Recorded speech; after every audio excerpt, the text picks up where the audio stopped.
Welcome back. This week we are getting into our male full figure sculptures. Okay, so it's quite exciting. All of the stuff that we've been doing is just kind of preparation and studies for the stuff we're going to get into now. Okay, so this introduction is really just going to be short. I just wanted to give you guys a little overview of what we're going to try to do over the next couple weeks.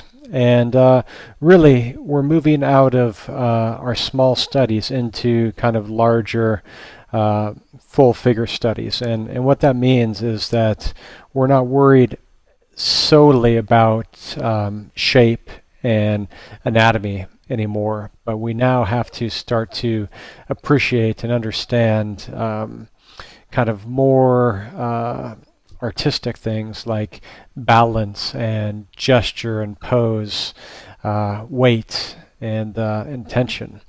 You know, these kind of things that in isolation, in a little fragment, don't mean a lot because it's out of context. But when you take a full figure and you put it together, you know, you really need to have a good sense of weight and center of gravity over the hips and if you're putting dynamics into the figure, then you have to have all of this kind of driving in the right way in a fluid motion. And we're going to try to capture a lot of that stuff in our studies coming up. Okay, so really we're trying to tackle the hardest thing. So I'm going to try to lead you through it step by step, but this is kind of the pinnacle of what you try to achieve as a sculptor.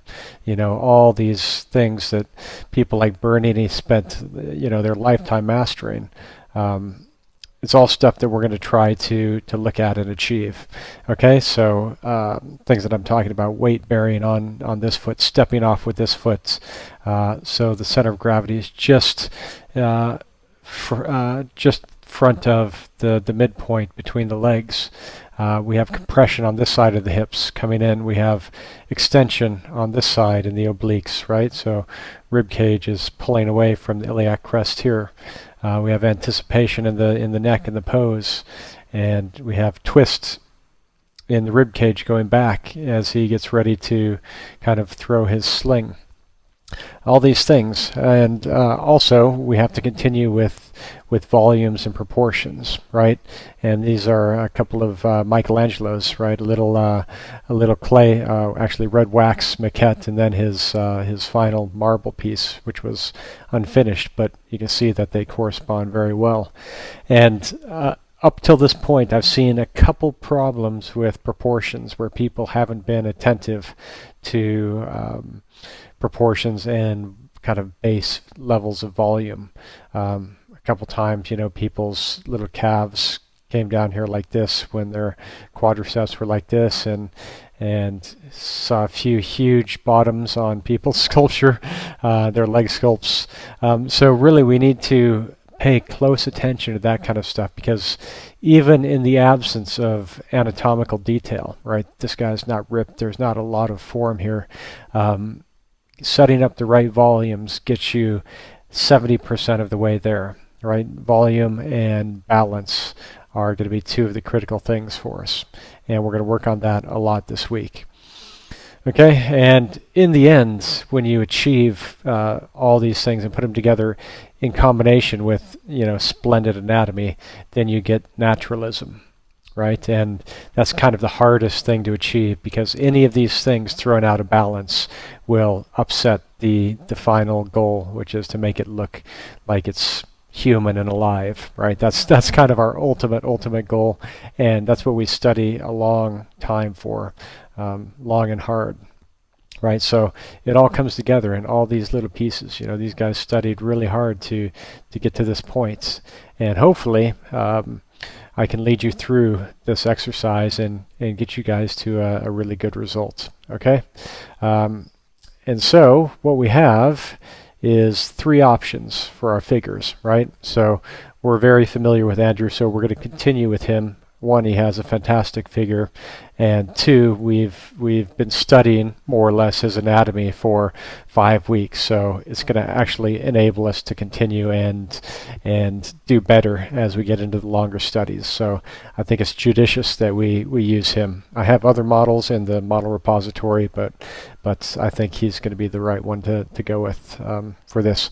But rather than dictate for you one exact pose, I'm going to let you choose one of these three.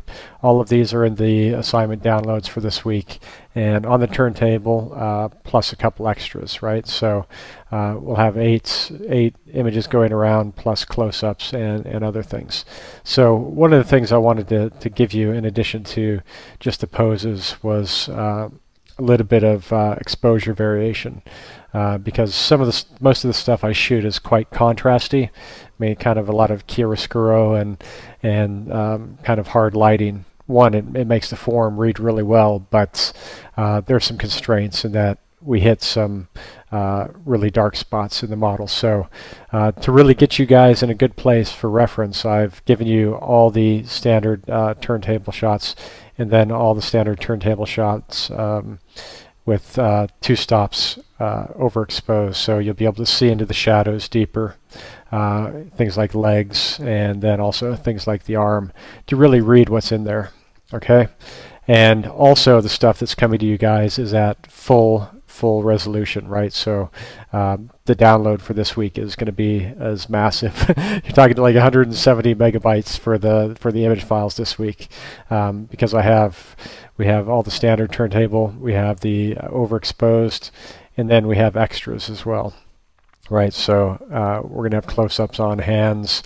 We're going to have the poses from a couple different angles so that we can kind of triangulate how far back things are articulated.